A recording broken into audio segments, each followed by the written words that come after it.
All right. I am Abe Zucca, and this is Stalin's Closed Systems of Colossus, written and read by me, Abe Zucca. This is part 7. Um, Check out my art at zuccagallery.com. Google my name, Abe Zucca. Check out my artwork and my other videos, my prior 8-part series on the unborn levels of Scientology. And then my future project's going to be fractal Islam. So let's continue the reading of Stalin's Closed System, the dialectic of the unfinished future.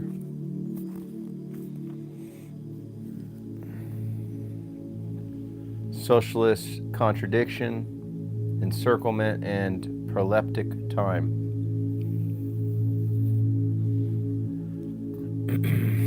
The present is seized by the future, but not yet carried by it. History never waits for ripeness, it storms ripeness. Socialism is possible and impossible in the same gesture. Contradictions that cannot be resolved internally. Every socialist formation is born double as the completed overthrow of the old order and the incomplete repair of the world still structured by the outside. The peasants are collectivized, the bourgeois expropriated, industry reorganized, but the horizon of the security remains held hostage by the global system in which it attempts its premature birth. How many books do I have? I have too many. Too many books. The contradiction between internal socialism and international capitalism is the only contradiction that cannot be dialectically sublated from within. This is all green screen back here. I don't really read these books. It's just a prop. All other contradictions between workers and peasants, between town and countryside, between industry and agriculture can be fought, intensified, and driven towards equilibrium. But the contradiction with the capitalist world system is structurally exterior and thus structurally interminable. Socialism in one country is possible as construction and impossible as completion. Possible as a mode of production, impossible as a final form. Possible as a sovereign economic rhythm, impossible as a guarantee of survival. The contradiction is not a defect of thought, but the very motor of the political program. The internal victories of socialism, collectivization, planning, elimination of exploiters, do not deliver finality, they expose the remainder, the world outside that refuses synchrony. The revolution discovers itself not as a culmination, but as a delay structure, forever shadowed by the unfinished globality that alone would seal it. If you guys have any questions, this is a book, Stalin's Closed Systems of Colossus. This is part 7. Let me know if you have any questions. I'm not really into just constantly droning on reading, but this is what I'm going to do until I get a good group of followers and thinkers on this page. I probably just need about 10 or 20 true thinkers. I really don't need an audience. I just want 20 hard-hitting, inquiring students, leaders even, master teachers. Encirclement is not a geopolitical condition, but a temporal one. It creates a chronic suspension of the future. Socialism is forced into a provisional mode because the world does not yet speak its political language. The danger of intervention is the negative transcendental of early socialism. It conditions every plan, every reform, every campaign. Nothing is fully internal, for the possibility of the restoration arrives from the beyond the borders of the economy. The fear of restoration is the inverted form of the hope for international revolution. One indicates the pressure of the future that has not yet arrived. The other names the pressure of the past that has not yet died. Security is not attained through consolidation alone. Only the globalization of socialism can abolish danger, hence the paradox. The domestic program is simultaneously necessary and insufficient. It produces the socialist state but cannot assure its continuance. Let me know if you have any questions. I am Abe Zucca. Check out my website, zuccagallery.com. I am a painter and a writer in downtown Phoenix. If you stumbled on this live feed right now, consider yourself special. Sit tight and just listen for right now. Proleptic communism, the future acting on the present. Communism functions not as a destination, but as a reverse causal power, shaping the socialist stage from behind the horizon. The future leaks into the present, bending its definitions, modifying its categories, forcing expansions of what socialism can include. The definition of socialism is continually rewritten by the gravitational pull of the communist ideal. Labor becomes freer, collective ownership expands, planning becomes more comprehensive, not because communism is near, but because its silhouette distorts the present.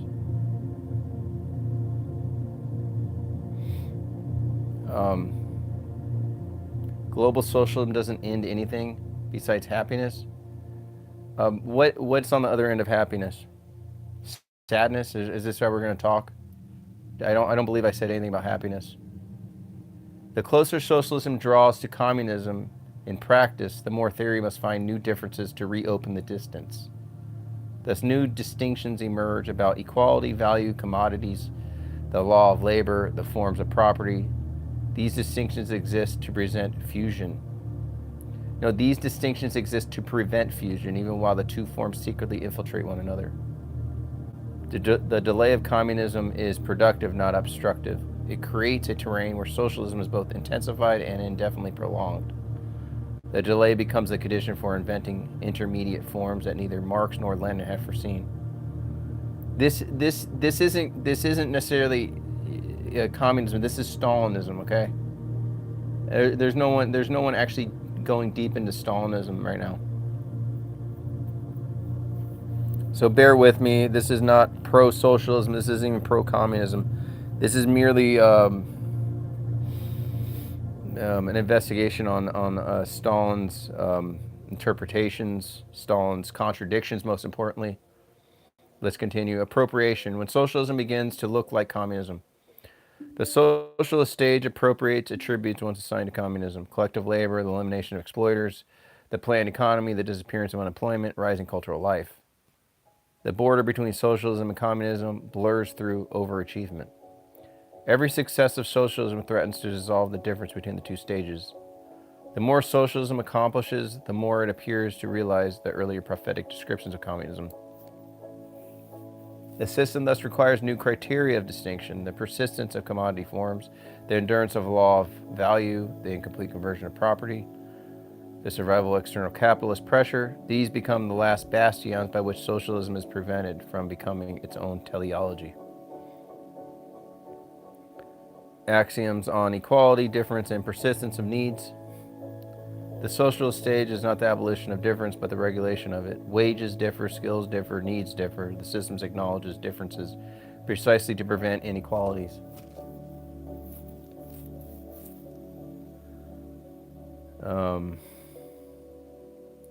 Communism, too, presupposes difference from each according to ability, to each according to need.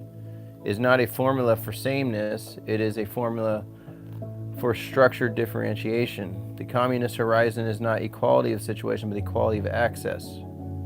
Thus, socialism and communism both require difference, but they index it differently. Socialism links difference to labor. Communism links difference to need. The continuity of difference weakens any naive fantasy of a universalized sameness. Even in its most ideal form, communism remains a differential polity. Laws of value, commodities, and the transition within the transition. Commodity production under socialism persists, but it is stripped of capitalist and subordinate to planning. It becomes an instrument rather than a master, enabling distribution without exploitation. The law of value survives under socialism, but only as a planner statistic.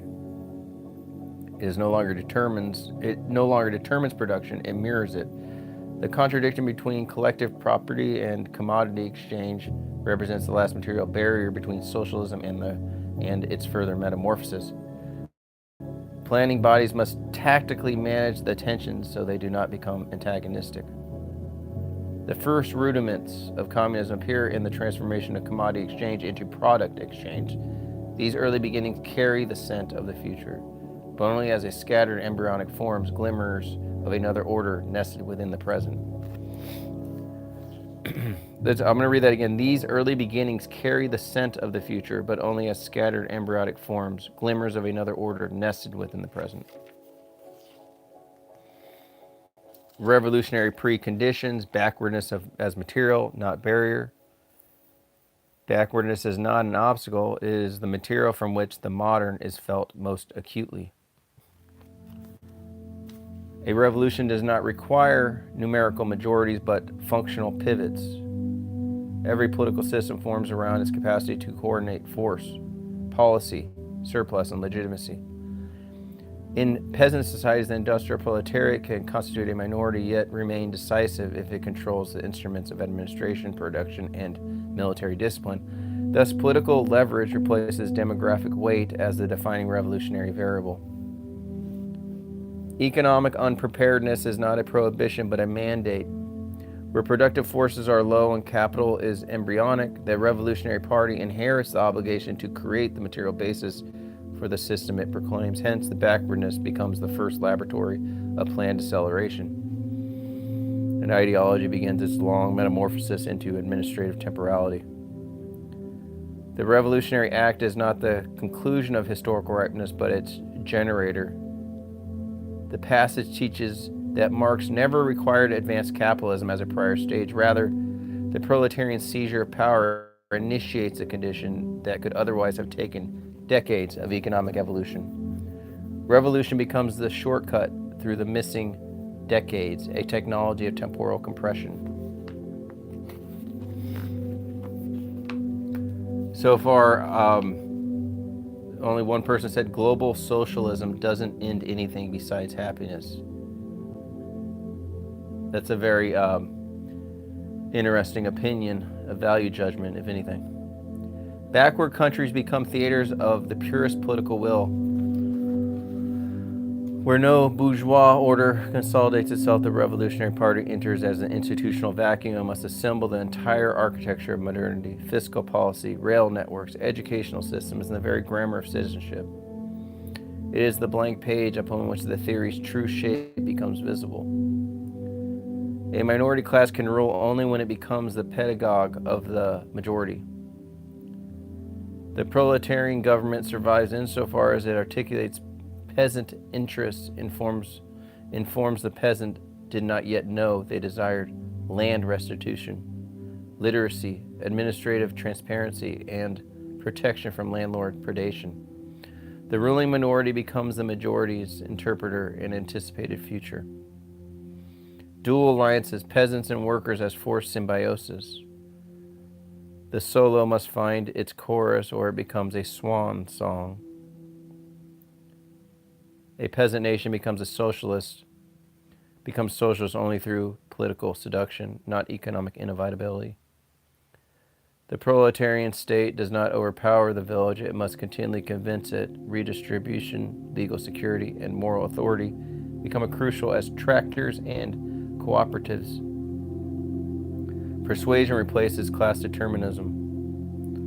Coalitions are not natural alliances, but engineered perceptions of mutual benefit. Workers must appear as protectors of peasant survival, not as urban extractors of grain. Peasants must be taught to recognize their material interests in unfamiliar structures.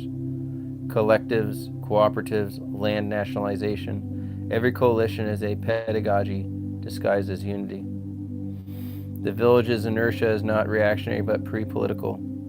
The peasant does not oppose socialism, it simply inhabits a world where politics names something that arrives from outside.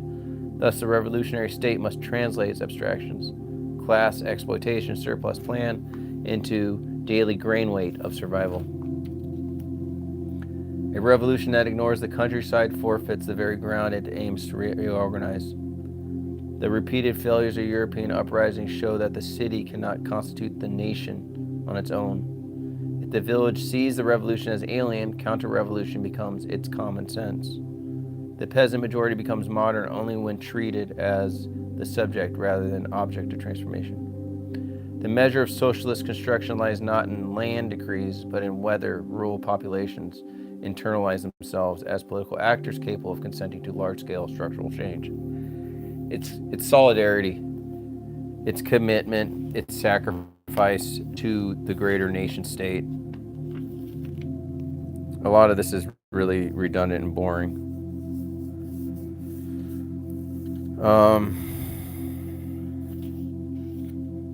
A revolutionary government becomes pedagogical at the moment it realizes that political subjects do not pre-exist political forms. The peasant does not arrive already knowing the categories of exploitation. The worker does not spontaneously intuit the means of collective power, and the state must therefore begin by instructing the very subject it seeks to empower. This is all like Paulo Freire. The ultimate aim of a revolutionary pedagogue is to render itself unnecessary. When the population can reproduce political comprehension without state assistance, knowing how to analyze policy, critique leaders, plan production, and coordinate labor, the pedagogue dissolves into the collective intelligence it helps to create.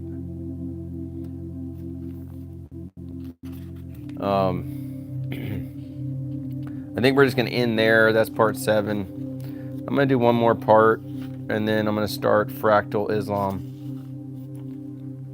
I don't know. Share, tell people, subscribe, check out my art, zuccagallery.com. Google my name, Abe Zucca, and I'll see you guys later.